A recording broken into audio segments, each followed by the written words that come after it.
প্রধান উপদেষ্টা সাহেবের সাথে জনাব তারেক রহমান সাহেব আলোচনা হয়েছে, সেটি বাংলাদেশের রাজনৈতিক অঙ্গনে একটি শান্তির সুবাতাস বইছে। আমরা মনে করি গতকালকার ইউনূস সাহেবের উদয় বুদ্ধির বহিঃপ্রকাশ হয়েছে। এই বৈঠক হওয়ার কারণে একটা রাজনৈতিক স্থিতিশীল পরিস্থিতি বিরাজ করছে। মেরুদণ্ডের ভাঙা হার নিয়ে দেশ ত্যাগ করতে হয়েছিল বিএনপির বর্তমান ভারপ্রাপ্ত চেয়ারম্যান তারেক রহমানকে। এরপরই বিভিন্ন মহলে তাকে নিয়ে শুরু হয় ষড়যন্ত্র, যেন দেশের রাজনীতি থেকে তাকে দূরে সরিয়ে রাখা হয়। দর্শক, গতকাল লন্ডনে প্রধান উপদেষ্টা ডক্টর মোহাম্মদ ইউনূসের সঙ্গে একটি বৈঠক অনুষ্ঠিত হয় বিএনপির বর্তমান ভারপ্রাপ্ত চেয়ারম্যান তারেক রহমানের। এ নিয়ে সাধারণ জনগণ কী ভাবছে তা নিয়েই থাকছে আজকের জনমত। আপনাদের সাথে আছি আমি আলিফ চৌধুরী। প্রধান উপদেষ্টা সাহেবের সাথে আমাদের ভারপ্রাপ্ত চেয়ারম্যান জননেতা জনাব তারেক রহমান সাহেব যে আলোচনা হয়েছে, সেটি বাংলাদেশের রাজনৈতিক অঙ্গনে একটি শান্তির সুবাতাস বইছে। আমরা আশা করছি আগামী নির্বাচনটি স্বচ্ছ এবং নিরপেক্ষ হবে, এবং স্বচ্ছ ও নিরপেক্ষ হলে এটি গণতান্ত্রিক দেশ এবং জনগণের ভোটের সরাসরি ভোটে একজন সরকার প্রধান হবে, দেশ সামনের দিকে এগিয়ে যাবে। তার বহিঃপ্রকাশ হিসাবে মানুষের মনে একটি শান্তির সুবাতাস বইছে।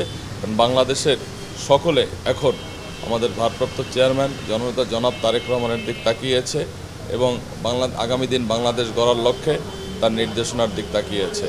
আর আমাদের প্রধান উপদেষ্টা নিশ্চয়ই তার ডাকে সাড়া দিয়ে একটি সিদ্ধান্ত নেবে, এটাই আমরা প্রত্যাশা করছি। বর্তমান রাজনৈতিক প্রেক্ষাপটে বাংলাদেশের কৃষক, শ্রমিক জনতা, সর্বস্তরের মানুষের মাঝে যে একটা আশা আকাঙ্ক্ষা ছিল যে আমরা 5ই আগস্টের পর একটা গণতন্ত্রমূলক, আমরা একটা নির্ভেজাল সুষ্ঠু একটা নির্বাচন চাই।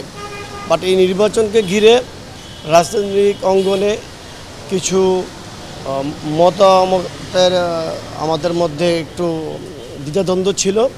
বাট আমরা যারা নেতা বা কর্মী যারা আছি, আমরা বিগত দিনে 16 বছর হামলার শিকার হয়ে আমরা আসলে সর্বশেষ চাই একটা স্বাধীন দেশে একটা সুন্দর নির্বাচন।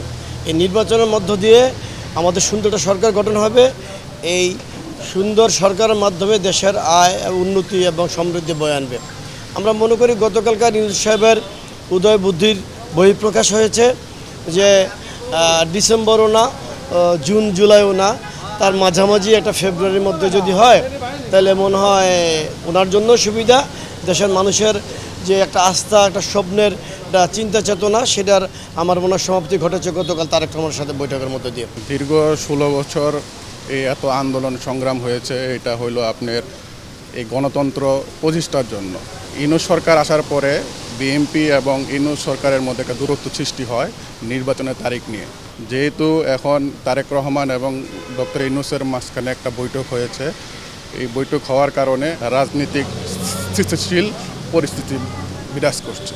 আসলে বাংলাদেশের জনগণ এমনটাই আশা করেছিলেন যে বিএনপির ভারপ্রাপ্ত চেয়ারম্যান জনাব তারেক রহমান এবং বর্তমান অন্তর্বর্তীকালীন সরকার উপদেষ্টা ডক্টর ইউনূস সাহেবের এরকমের একটা বৈঠক বাংলাদেশের জনগণ আশা করছিলেন, এবং ফলপ্রসূ আলোচনা হয়েছে, সফল হয়েছে। এবং তারই মধ্য দিয়ে December, June December, April December এর একটা সুরাহা বেরিয়ে আসলো।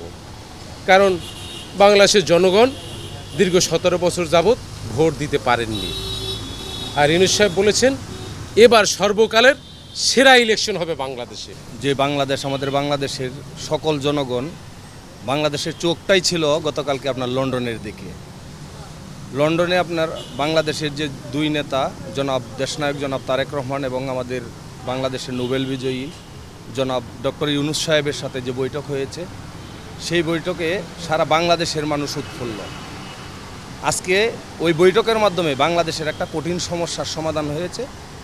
আমরা আশা করতেছি খুব শীঘ্রই বাংলাদেশে যে আমাদের প্রধান উপদেষ্টা যে মহোদয় যে নির্বাচনের তারিখ বলেছেন, আমাদের মাননীয় দেশনায়ক জনাব তারেক রহমানের মাধ্যমে, যে ফেব্রুয়ারিতে আপনার রমজানের আগে যে নির্বাচনের ঘোষণা দিয়েছেন, এই নির্বাচনের মাধ্যমে বাংলাদেশের গণতন্ত্র ফিরে আসবে।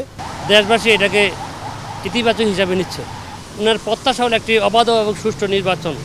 আমরা আশা করতেছি আমাদের যে দীর্ঘদিনের আন্দোলনের যে ফসল, আমরা যে আন্দোলন করে এই দেশের মানুষকে সম্পৃক্ত করেছি, আমাদের প্রত্যাশা হলো জনগণ আমাদের পক্ষে রায় দিবেন এবং জনগণ যদি তাদের সঠিক মূল্যায়ন করতে পারে, জনগণ যদি তার সঠিকভাবে ভোটাধিকার প্রয়োগ করতে পারে, আমাদের বিশ্বাস যে আমাদের দানের শীষের পক্ষে সেই রায় আসবে এবং এই রায়ের জন্য আমরা আমাদের ভারপ্রাপ্ত চেয়ারম্যান তারেক রহমানকে ধন্যবাদ জানাই।